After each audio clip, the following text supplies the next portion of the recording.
Good morning.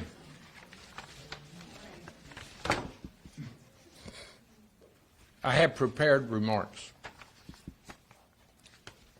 but I'd rather speak from my mind and my heart about the presentation of this balanced budget for 26. You know, this day is one of the reasons I ran for mayor, to have this responsibility and represent 2.3 million Houstonians, and take in consideration the 700,000 that will travel to Houston today to work and attend events. They will be provided services by the city of Houston. You know, when I was asked to run for mayor, I listened to Houstonians, trying to decide, did I want to stay in the legislature where I was being effective, making a difference, but for Houstonians asking me to accept this responsibility that we're going to discuss today, I'd be on the Senate floor this morning. But I listened to Houstonians about their concerns. And I don't think we can discuss how we're going forward this morning, which is our reason for presenting this balanced budget, without discussing a little history. When I was running, the highest concern across Houston was public safety.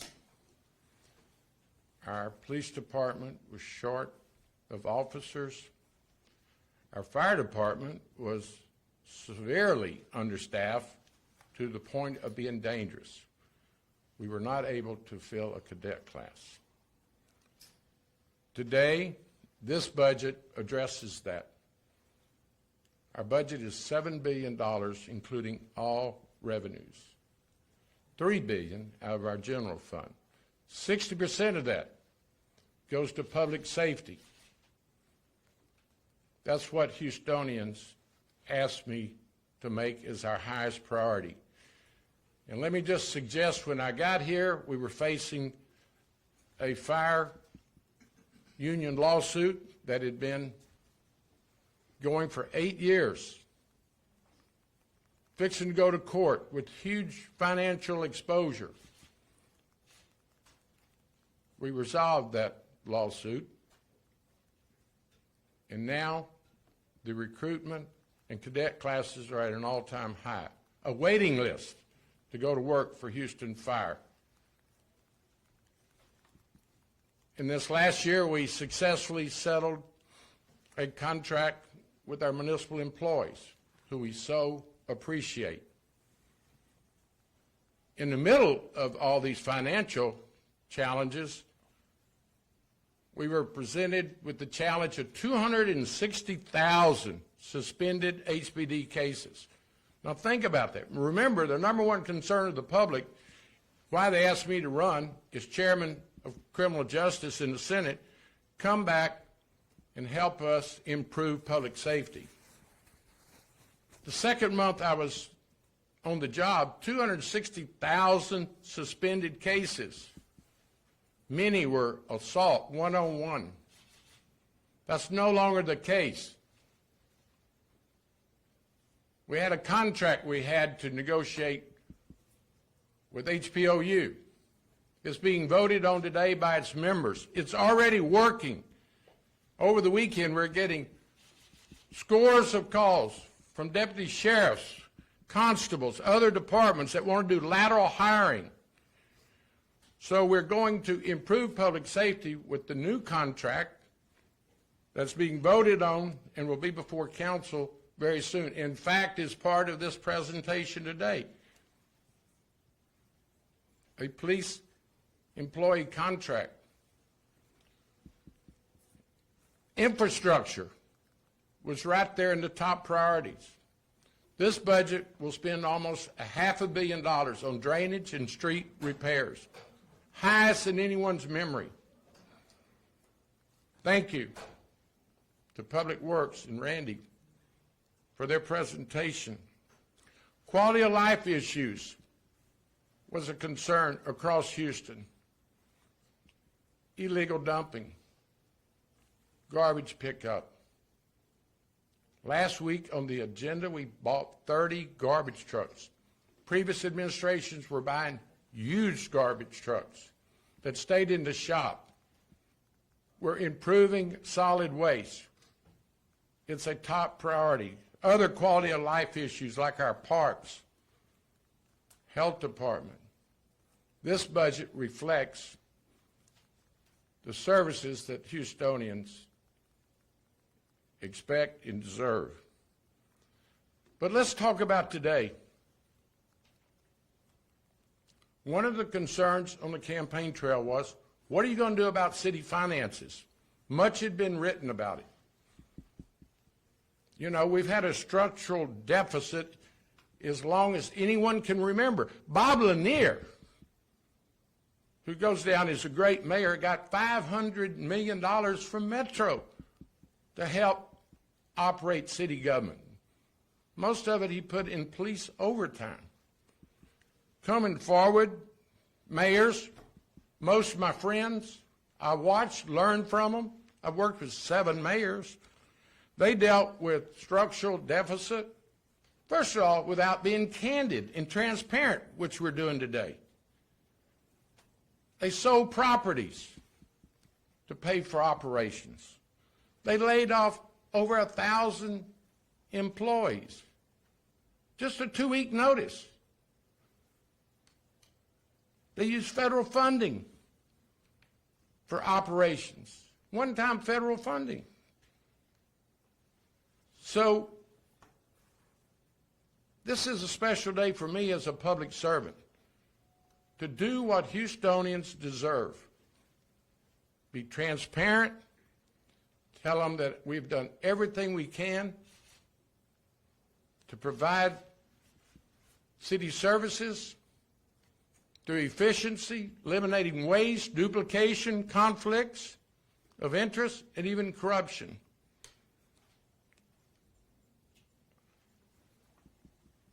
Let me just say that it's been very frustrating for over a year to hear my critics say, how are you going to pay for it? Pay for what? The old model? The old model of a city that has more employees than any other major city per capita? An old city, the old model? One had 1,700 people working at home. An old model that had 2,800 people eligible for retirement, many ready for retirement. So I have a great team, and thank you for the city council members that are here to show their interest and commitment to the city of Houston. So we knew we had challenges. And our critics kept saying, how are you going to pay for it? We knew we had a plan. I've got some of the most competent people ever serving in city government. Melissa, best financial director in America. I could go through my chief of staff, Stephen, Cynthia, every department head. So proud of my fire and police chief. We all are committed to this great city. And let me, before I go into the budget, say we have a great city, great people, but we have challenges like all major cities have. The difference is we're meeting our challenges in every department. Yes, we're reorganizing city government. This is the first budget that's going to be less amount than the previous year, with the exception when the city got COVID funding, federal funding. They used that instead of the revenue stream that the structural deficit presented. So today, we first needed professional assessment. How could we be more efficient? How can we have a balanced budget in a city this size? Nowhere in America is a major city asked Ernst & Young or someone comparable to come in and look for efficiencies, savings, and don't compromise services, because the savings are going into the services. Let me just give an example. Some of y'all make an issue about HPD losing civilian employees. Oh, that's going to require patrolmen off the street to serve in those civilian jobs. Wrong. We're increasing patrol. Closing the property room itself put 60 more officers on the street. What we've done through efficiencies is bring their human resources department from HPD and let the city provide that service. Their IT department at HPD now will be done by the city of Houston. Look at this budget and the efficiencies, common sense, elimination of waste, and yes, we don't tolerate conflicts of interest in my administration. So today we're presenting a budget that focuses on those challenges. We're being very transparent with citizens about we're meeting our challenges. And I will also emphasize we're not through. We will be implementing the reorganization of this city government as we go forward. We'll continue to collaborate with other levels of government, but we will also make certain that we listen to Houstonians. We will be having discussions across Houston about this great city, what our challenges are going forward, but a budget that has been so well thought of, making public safety the highest priority. Randy could come up here and tell you where we're putting almost $500 million into drainage. This morning we have 1,000 broken water mains. 6 months ago it was 1,900. I live in Houston. I know why I ran for mayor. That's unacceptable. But it's from years of neglect. It didn't get like this overnight. It's going to take years of attention. It'll take 8 years at least. And I look forward to leading this great city because we have great people. I could start telling you why I think we're so great. Our institutions, like the Med Center, our port, our academic institutions, our faith-based, our philanthropic. Here's our challenge that this budget speaks to. Moves us in the right direction. If we can get city government functioning at the level that Houstonians expect and deserve, nothing will hold Houston back. We've been discovered by the world. People are moving here at an all-time rate. Some of those 700,000 that come to work each day in Houston, we want to invite them to look at this presentation in our commitment to quality of life issues. We want you to live in Houston, not just work here. With that said, I will yield to questions. The budget speaks for itself. We have a lot of work to do. We will start a dialogue with council tomorrow. They will do their job. And I look forward to Houstonians recognizing we're certainly moving in the right direction. Mayor, I know one of the biggest storylines this year. You know what? One of the biggest storylines this year with the city finances has been the budget deficit. Can you tell us what that looks like right now? There is no deficit as I talked to you today. The 26 is balanced and no deficit. And how did you guys accomplish that? Through efficiencies, eliminating waste, duplication, reorganization of city departments, cost-saving measures. How about the retirees? We very compassionately offered our retirees, the employees, 2,800 that are eligible, a very compassionate incentive program, certainly when it comes to their health care costs. $1,050, that'll save us $100 million going forward in 26. And I was down last Thursday watching the process, they were so happy. They're so pleased. So how do we do it? We allowed folks to retire with an incentive package, which included health care. 37% of those eligible retired. Our goal was 25%. We're saving $100 million. So just being smart, listening to my departments, directors, and the rank and file.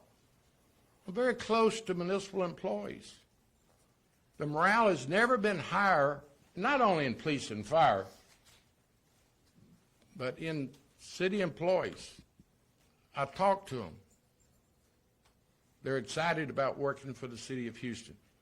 So how do we do it? I just told you another significant one.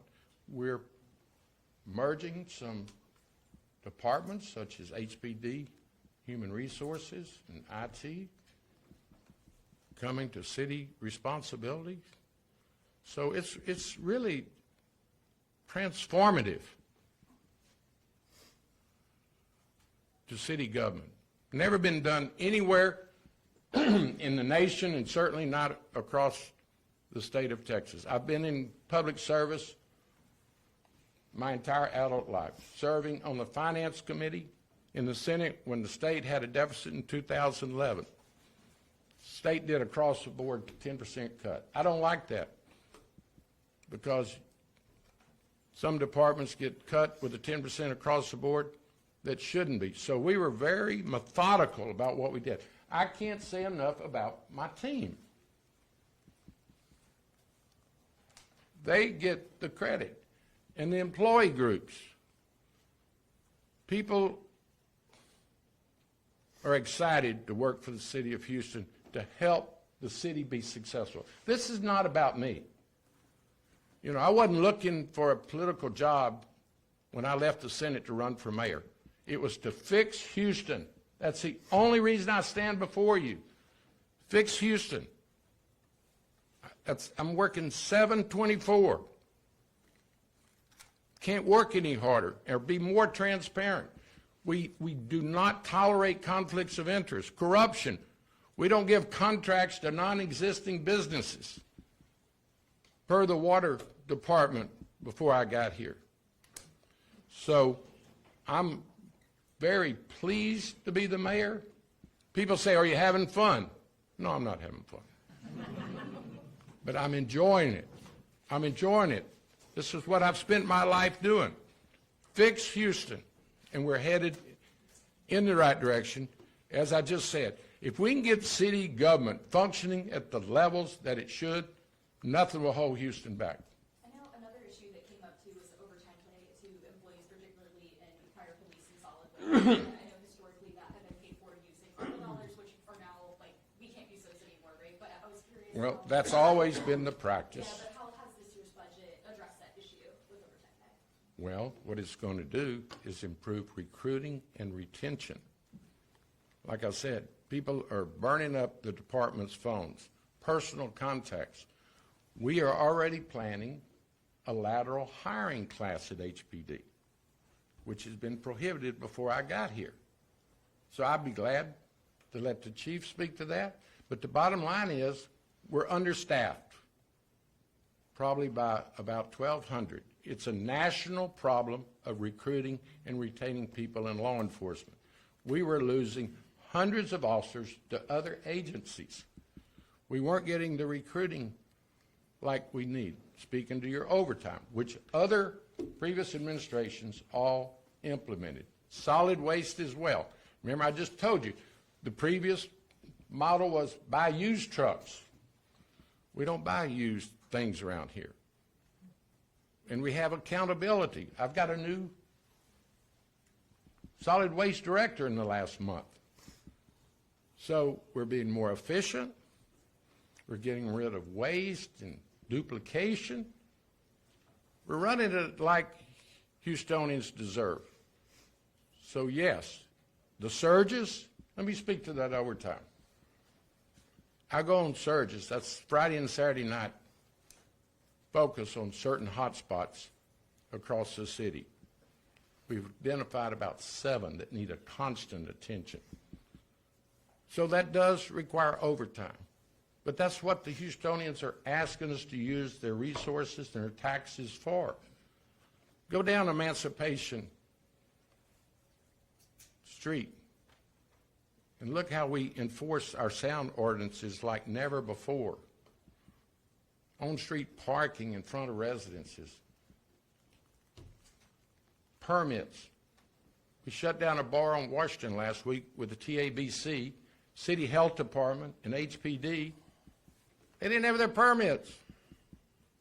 We don't tolerate it. We're looking out for quality of life issues. So yes, we will use overtime if it means quality of life for our neighborhoods. But with the new recruitment, hopefully soon we're going to have a properly staffed fire and police. Does this budget anticipate getting additional funding with a legislation proposal in Austin from the tollway? Not $1. Not $1 of this budget anticipates any revenue from Austin. Having been 50 years there, I know that you cannot rely on the results of the legislature until you see them. But we're in communication. That was not my legislation. That was brought about by 2 Harris County legislators after listening to the media cover how the surplus was being used. So the legislation really is about an audit and how you define mobility, and then they realize if they've got that kind of surplus and we provide them first responders, let's let the city of Houston benefit from some of that surplus. We gave them information and facts, and they have it on their desks now. But no, this does not depend on resources from the legislature. Mayor, could you go into some more detail about the efficiencies? Some of the function groups have been slashed by 10 million or more. You say services won't be reduced, so can you give some specific details about the efficiencies? Well, I've given you several examples, certain where we've merged responsibility of different departments to be not duplicated by the city of Houston. Police continues to come to my mind because they had a whole human resources department. We have a very effective human resources department.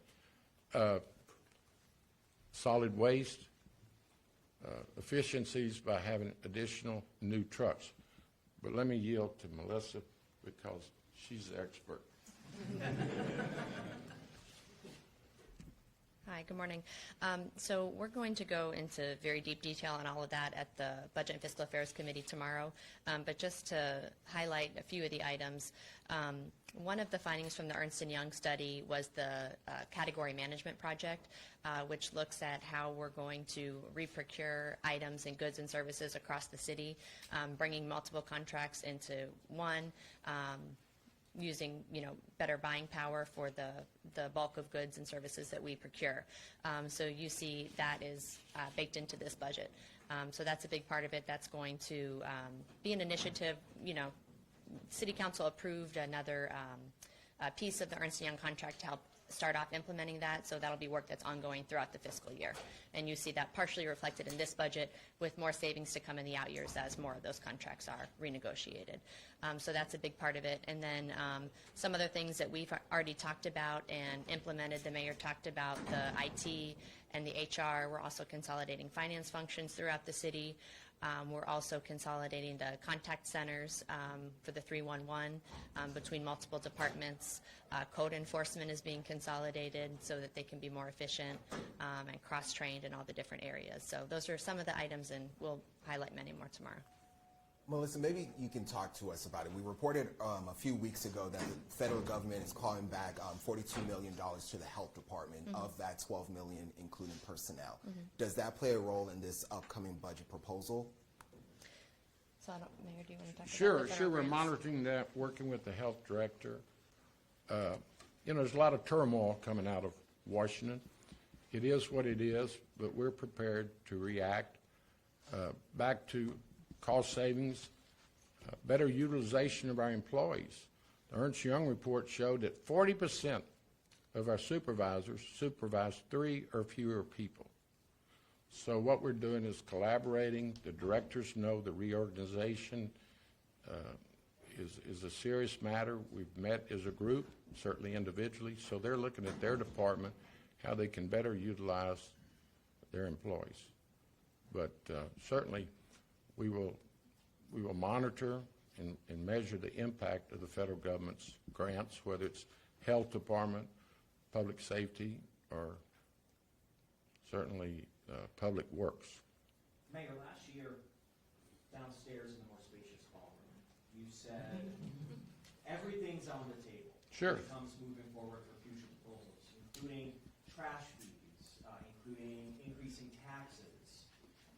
Will Houstonians see any of that stuff? And were you truly able to not implement that stuff this time around because of efficiencies and people retiring from the city? Good question. First of all, I live in Houston. I've worked with previous mayors. And it would be wrong for me to say, oh, we're not going to allow Houstonians to consider a garbage fee or other matters. My responsibility is to balance the budget and provide services. We've gone through the services or the priorities. So I did make a commitment because having been in government and worked with the city and a resident, I knew there was waste, duplication, actually some corruption, and probably much conflicts of interest. So I made that commitment, and I still have that commitment on the table. But what will happen going forward? We will talk to Houstonians about what type city do you want to live in? You know, Bark provides a great service. We all love our animals. Animal welfare is a priority for most of us. They're only answering 54% of their code 1s. That means we have a dangerous dog in a neighborhood.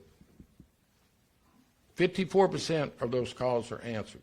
So I'm going to talk to Houstonians, and we're going to give them options. I will work with council. We're all in this together. So certainly everything's on the table. It would be wrong for me to make that decision on behalf of council and our Houstonians. It's just being transparent about the quality of life in Houston. I bet you not a one of you, and most Houstonians don't realize if you've got a dangerous dog, we just can't get there. Fire hydrants. I go to a 3-alarm fire, 2 of the hydrants weren't working. Now we found out that was a little misleading because it had actually been replaced. But we have a lot to do to fix Houston. And that's the reason I get up every day fired up. In fact, I'm fired up right now. I look forward when y'all go do your job. I'll go back in there and go to work. So, yes, everything's on the table. How could I not allow Houstonians to speak to their elected officials, starting, with their mayor? They will help us make that decision. And going on public safety, last year in your proposal, you had called for 200 additional police officers. Looking at the numbers from last month, there are still the same number of officers. You're still 1,200 short. Why are you so confident that the new deal you just signed will change that? And can you guarantee when you lay out the proposal next year, you will in fact increase? Well, first of all, we have increased by 200 coming out of the cadet last year. The real problem we were facing, and it's been addressed in this new contract, is retention. We were, as quickly as we were adding cadets, we were losing veterans to the surrounding jurisdictions. Austin was the top pay for law enforcement officers. Now we're ahead of them. Fort Worth was ahead of, I can go on and on. So we were putting people through the academy and losing them, and let the chief speak with specificity. People were coming out of cadet and staying 3 to 5 years and going to Baytown, Pasadena, you name it. People want to work for HPD.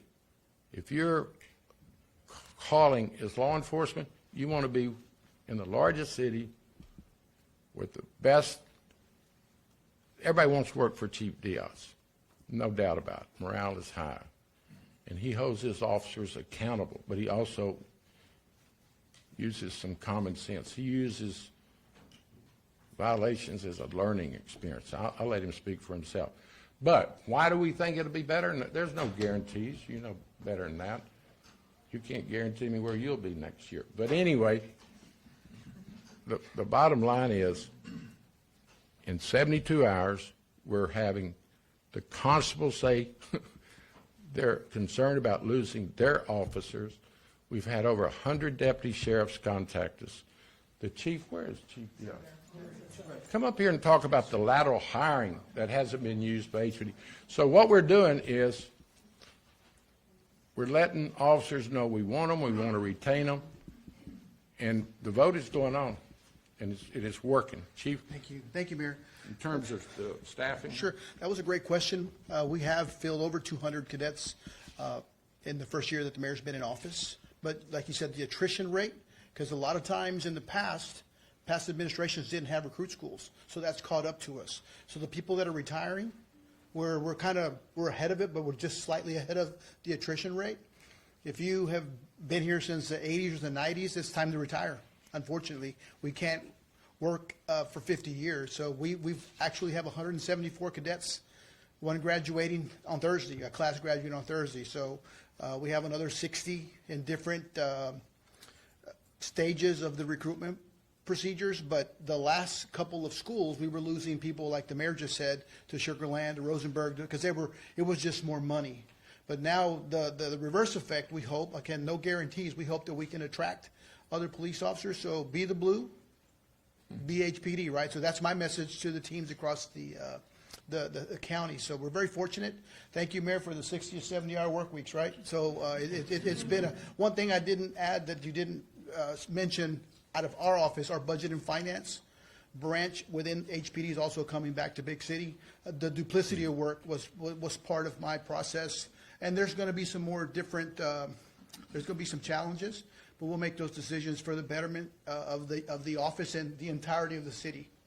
So thank you for the question. And let me emphasize, it's not how many officers you have, I've learned, it's how you implement them, how you put them with technology and other agencies and get more for that number of officers.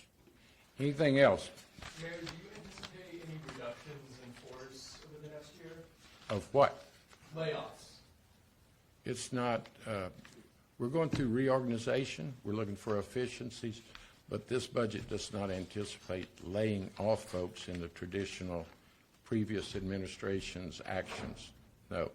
The retirement incentives really address those that were ready to retire. And it's helping us with our efficiencies, certainly our budget demands. So, no, I don't anticipate layoffs. But like I told the reporter a moment ago, we don't take anything off the table. But that would be the very, very last thing that I do. I do not anticipate it. It's not in our plans. All right, thank y'all.